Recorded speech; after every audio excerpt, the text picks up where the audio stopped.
Greetings everyone and welcome to a brand new episode of All Things Lambda, the Half-Life community show that has its own community social media website on the side. You know, I don't think many gaming communities can say the same thing. Anyway, more on that later. Let's get this episode started, shall we? LambdaGeneration.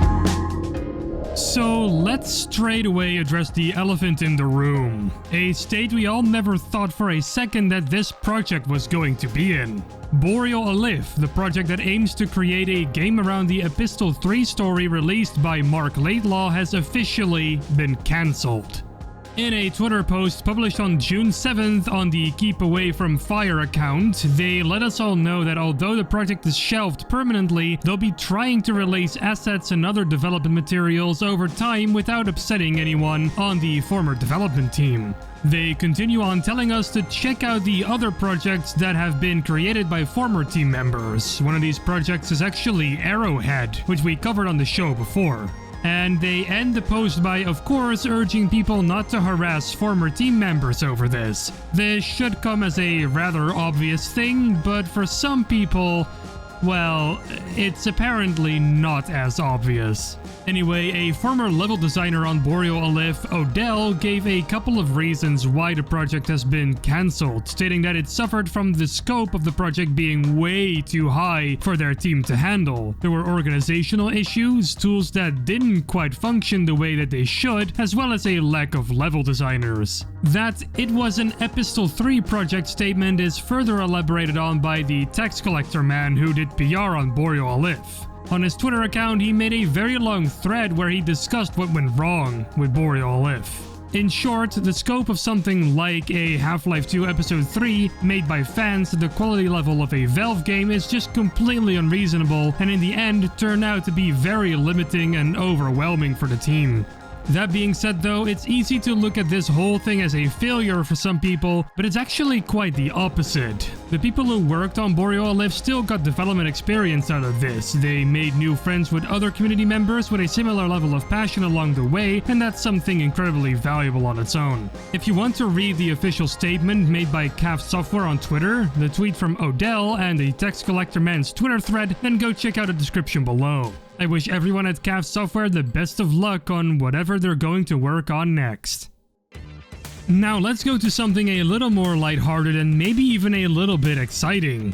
PC Gamer announced in a news article on their website that Valve is going to attend their E3 live show called the PC Gaming Show. Hey guys, I think the show is going to be about games for on the PC.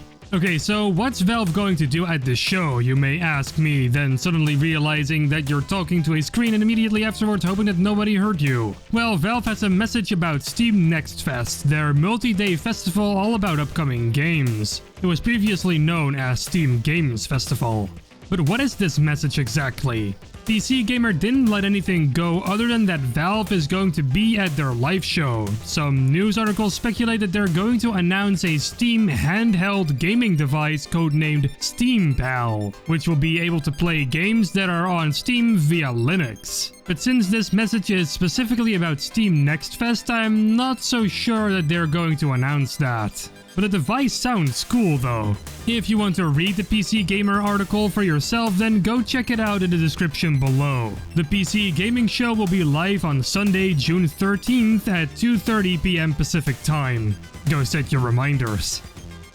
Project 17, the project that aims to put the opening sequence of Half-Life 2 in the Source 2 engine with all of the VR glory that comes with that, posted a brand new update over on their Medium page. And since you guys love them so much, we'll be covering this. And man, you guys aren't the only ones who love this project. Look at these gorgeous screenshots that they're sharing. So this is what Half-Life 2 would look like if it was made today. Give me a hell to the yes, I need to get my hands on this right now.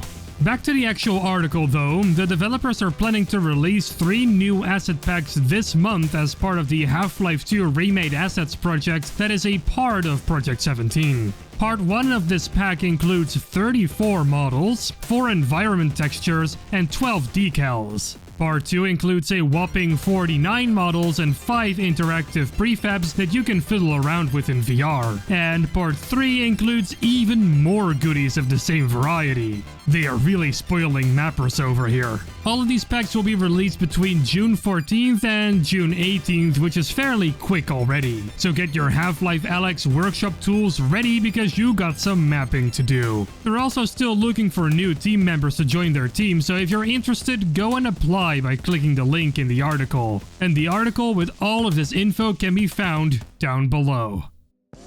Hey, we got some Half-Life Year of the Dragon news for ya.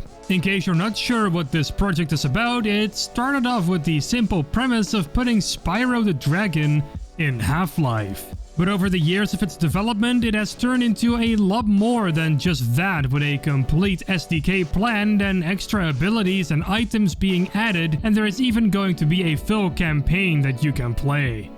Recently, the project's developer, Magic Nipples, uploaded a video over on his YouTube channel showing off more aspects of the project, like the new Vortigaunt AI. They can now revive each other and teleport away right before your attack hits them. This makes them a little more challenging to fight as Spyro. This AI is also shown off in this office complex-like scene here, and it looks pretty awesome. The environment itself also looks quite detailed, with models scattered all over the place. It's still depth textured though, but that'll of course be replaced with actual proper textures once the time comes. Another thing to note is that the project now has an official website. hlyotd.com is where it's at right now, and over there you can catch up with all of the news from this project, and you can even read some Q&A questions if that's your thing. This website is linked in the description below, as well as the video that I talked about at the start of this segment. Go and check it all. Alright, quick LambdaGeneration community platform announcement. The private beta has officially been launched, and with great success too. Everyone who has tried it out so far had a lot of good things to say about it, and for that we'd like to thank you all. There were a lot of bug reports and feature requests also, and we're carefully looking at all of those to make sure that the open beta is going to launch as smoothly as possible soon when the time comes. It's been insanely fun to see everyone post on the platform, and we can't wait for more people to join in. What's that? Do you want to join in? Sure! All you have to do to get a chance at joining the community platform is sending a message in the #platform channel on our Discord server, and you may be picked out as an official beta tester. A link to our Discord server is in the description below. Now back to the episode. It's been a good while since we last covered the Half-Life 2 action roleplay game that runs on Unity called Quarter Fraction. Developed by ReneGen, the mod has continued its development this entire time, with frequent updates being posted on ReneGen's YouTube channel. The latest videos on the channel include showcases of weapons being re-implemented into the Unity engine, a showcase of a functioning rocket launcher, and some other minor updates here and there. The videos are all quite bite-sized and uploads happen rather frequently. I think it's definitely worth checking out if this seems interesting to you. A build of this game can already be downloaded right now as well. All you have to do to obtain it is to go to the latest video and click the link at the top of the description. It'll take you to itch.io where you can download it. I put a link to ReneGen's channel in the description below. You know where you can't download Quarter Fraction though? On our social media pages. But you know what you can do over there? Check out other Half-Life community news. Even stuff that we haven't covered on All Things Lambda will be posted over on social media. So go check that out. Our Twitter and Facebook are linked down below, as well as our Discord server, which is also still worth joining, because that won't go away even with the platform coming up.